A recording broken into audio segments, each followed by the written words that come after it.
like we're ready to go. Awesome.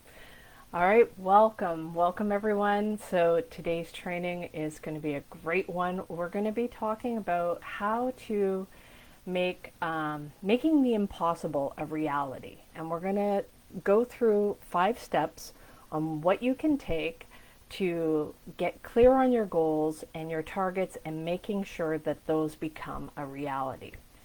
So I want to share a story from back in 2018, and I was at the time living in a basement with my husband, and we had been living in the basement for about 15 years, and we had thought this is all that we can do. We had bought a house with my mom, and so we had been in that situation for quite a while. It was pretty cramped, even though it was a nice walkout basement. We had room and everything, but it was just getting to be enough. And we were kind of getting a little bit older, and we're like, you know what?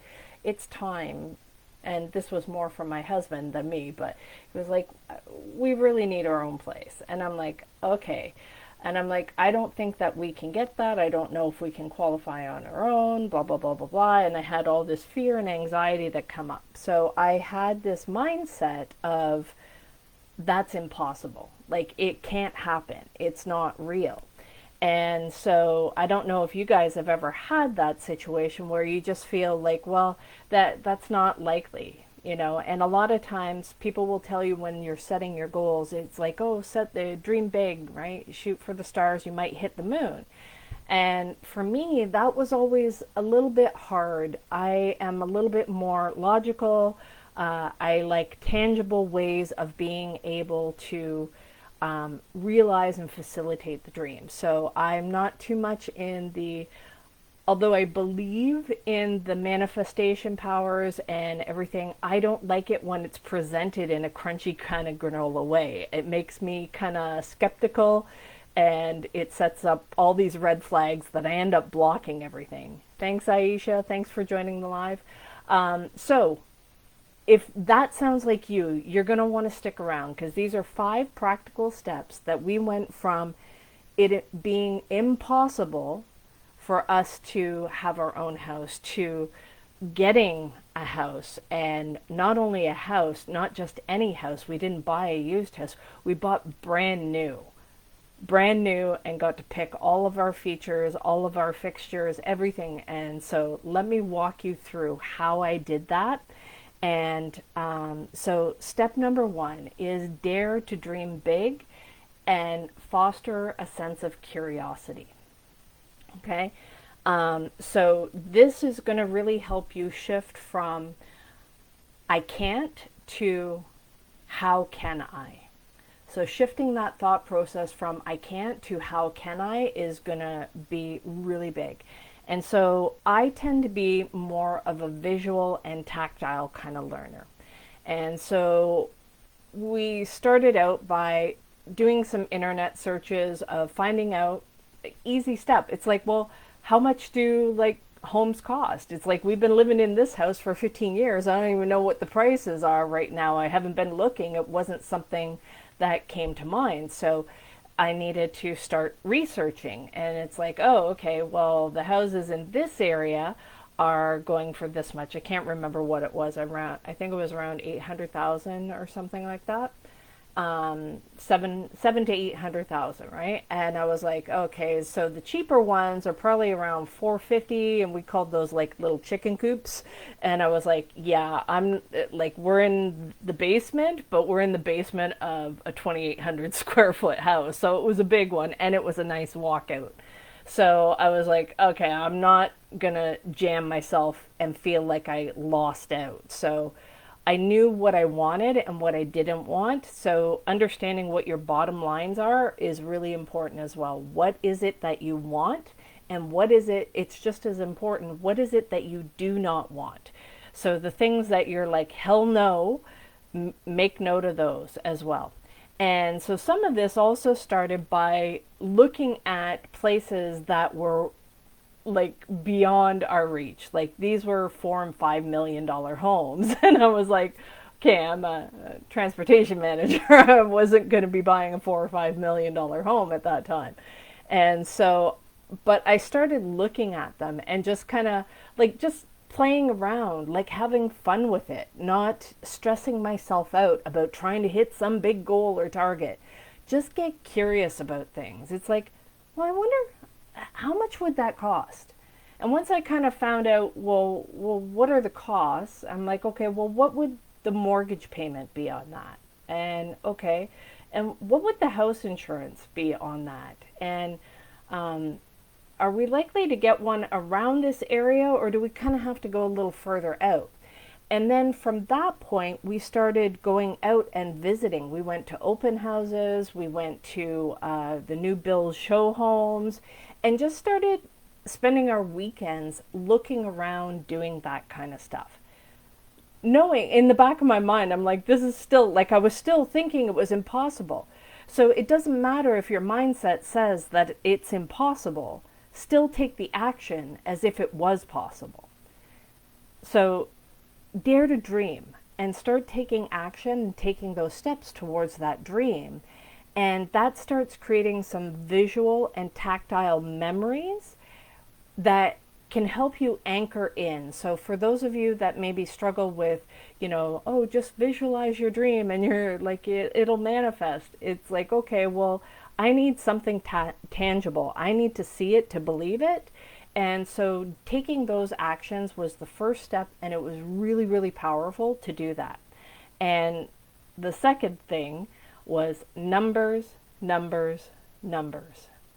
You will have to crunch numbers for whatever dream that you want, whether it's getting a new home, you need to know the mortgage payments, the costs, the breakdown, what do you need for a down payment, what do you need, what opportunities are there for you? Is there, like, can you get away with 5%? Do you need 20%? What do you need as a down payment?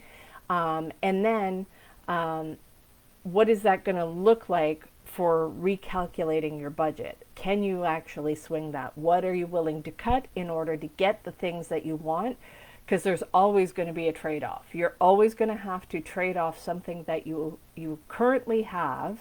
So things are going to have to go down in order for you to get some of the things that you want. You're going to have to trade off. Hey, Joseph, good to see you. Welcome on Facebook.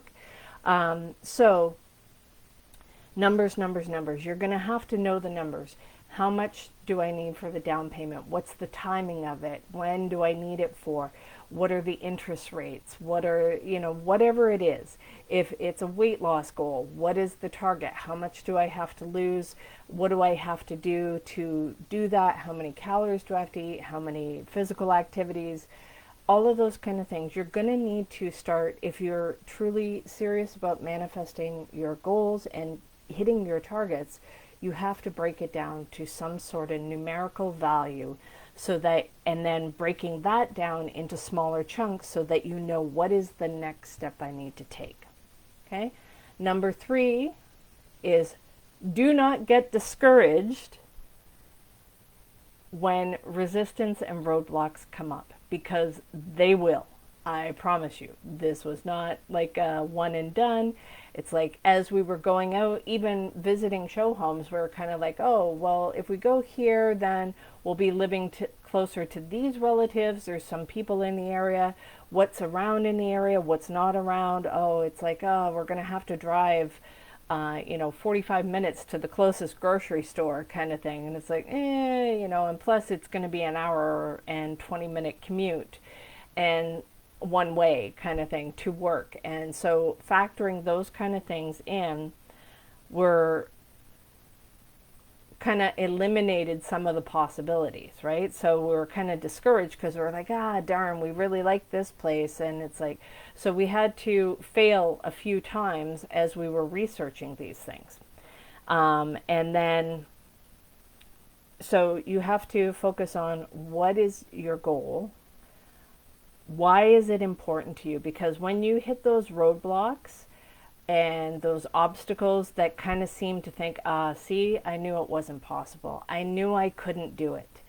you're going to have to hold on to something within you that is going to keep you moving forward even when it still seems impossible, that you are not going to hit this target, you are not going to hit this goal, it's never going to happen, and your mind might be telling you that. But if you still keep taking those actions despite what your mind is telling you, you will hit that goal. Okay? So it's really important to know why you're doing it and who are you doing this for. Sometimes it's yourself, sometimes it's your family members. And another thing that is going to surprise you is that there may be people, as you're starting to pursue your goal, they don't want you to hit that goal. They'll be like, you should just stay where you're at. It's not that bad. You're close to work. You don't want to drive that far. This is really expensive. Why would you do that? You have all of this equity built up. Why don't you just stay here and, fix up this place and blah, blah, blah. All of these things, they may tell you reasons that sound really logical as to why you should not pursue your dream. So it is important for you to understand why you want to do this and who you're doing it for, because those two things will often anchor in and keep you moving forward when it still seems impossible. Okay? And you're going to also need to know and focus on, how do I take the next step? Not how do I get to the end goal?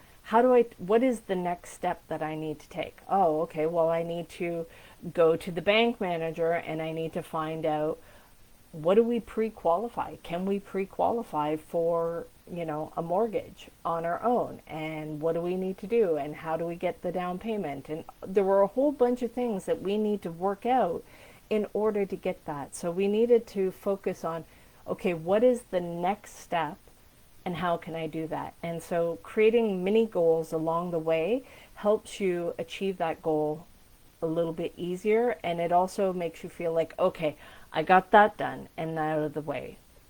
Number 4 is, what sacrifices and concessions are you willing to make in order to achieve this goal?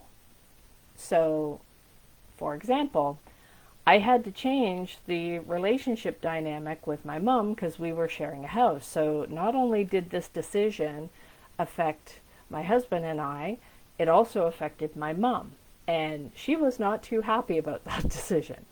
And so it took a little bit of going through things, and I had to allow her to have her space for her emotions, not take it personally, but also reaffirm that this was something that I deserved, that I wanted, and that I was doing it for my husband as well. And so I had to take quite a few hits that weren't always fun, but I knew that I needed to do this. So this was, like I said, other people may be upset with your decision. Now, my mom finally got on board when she found a place that was not too far away from us, and she was able to get something. So it was mostly her fears about being left behind, not being close to her daughter, and not being uncertain. So when other people's fears about your goals come up, don't take that personally and don't take on their fears about the goal. So this is false evidence appearing real. That's what fear stands for. And so if you are able to help them feel more certain and address any of the fears or objections that they come up with of why you shouldn't achieve that goal. Okay?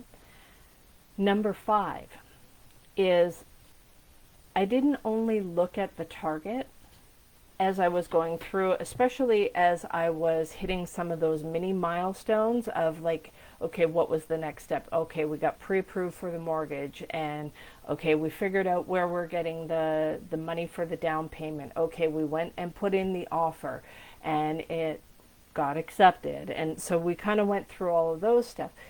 As I was going through that, I focused not on the actual goal, but looking past the goal of assuming that it's already happened. So, okay, we've got it, this has happened, Now, what are the next challenges that come up? So when I focus on those things, then I was like, okay, so if we've got this brand new house, everything's good. Well, I'm actually also going to need some new furniture because I don't want to put old cruddy furniture. And ours was quite worn, and we had had it for quite a while. I wanted new furniture. So then I began the process of, okay, so what do I need for the new furniture? How much does that cost? What is, what's the timing of the delivery and how long does it take? And all of that kind of stuff. And it's like, okay, what kind of upgrades are we going to get for the house? When are we going to pick out the finishes, and are we going to go with the appliances that come with it, or are we going to take that as a rebate and upgrade to the appliances that we wanted? So we went out shopping and pricing out different things. So again, it comes back to those numbers and knowing what those numbers are. But doing that allowed me to focus on the targets past. So that prevented me from being afraid of hitting that goal. So imagine it's like you don't focus on the finish line, you focus on what's beyond the finish line. Okay, so that you don't, that's why runners, when they hit the finish line, they don't just hit the finish line and stop, because you'll start to slow down as you get close to it. You want to focus well beyond the finish line of what are the next steps and what are the problems that are going to come up when you actually hit this goal, because new problems will come up when you hit your goal. And if you focus on the obstacles that come after it, hitting your goal no longer becomes something to be afraid of. It becomes something that is assumed and it will happen, and that helps with the manifestation. Hey, Ambrina, how are you? I'm doing well, thank you. So that is the fifth step. When you are hitting your targets and when you're hitting your goals, to look well beyond the finish line of understanding what are the problems that come after you hit that target. And then you will find out that this is much easier to be able to achieve those goals and targets in a faster way. Okay, so guys, that is the training for today. I hope you found that helpful. If you joined in a little bit late, like some of the people on TikTok, go to my YouTube channel, which is Coach Tina B 125. Click on the subscribe button and you'll get notified when the replay is uploaded to YouTube. Okay? So that is the training for today. I hope you found this useful, and I hope you use these steps to make your impossible dreams go from being impossible to a physical, tangible reality. And if you do, make sure you come back and comment and tell me, hey Tina, I actually did the things that you said in this video, and I thought this thing was going to be impossible, but I actually achieved it. And I would be so happy to hear that from you guys. So please come back and comment if you actually implement the steps and you achieve one of your goals that you thought was impossible. So guys, that's it for the training for today. I hope you enjoyed it. I hope you have an amazing evening, and we will talk to you again tomorrow. Bye.